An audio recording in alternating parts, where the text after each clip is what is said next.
স্বাগত ডিবিসি সংবাদে, আপনাদের সাথে আছে রেদওয়ান আহমেদ। শুরুতেই জানাবো আকিজ বশির ক্লাস সংবাদ শিরোনাম। নির্বাচন কেন্দ্রিক সংস্কার শেষে ভোট চাইলেন মির্জা ফখরুল। গণপরিষদ নির্বাচনের মাধ্যমে সংবিধান পরিবর্তনের দাবি নাহিদ ইসলামের। জাতিসংঘ মহাসচিবের সাথে বৈঠক।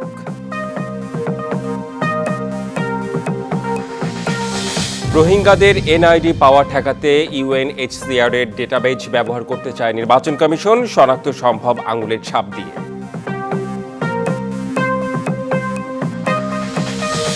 নতুন দলের নেতাদের বক্তব্যে ১/১১ ষড়যন্ত্রের আভাস পাচ্ছে বিএনপি। যতটুকু সংস্কার প্রয়োজন তা শেষ করে নির্বাচন দেওয়ার তাগিদ।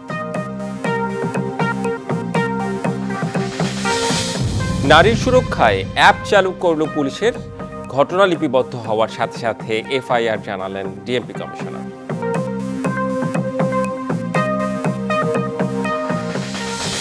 ভোক্তার অধিকার সংরক্ষণে আইন থাকলেও মিলছে না সুফল। সীমাবদ্ধতায় সুরাহা হচ্ছে না বহু অপরাধের।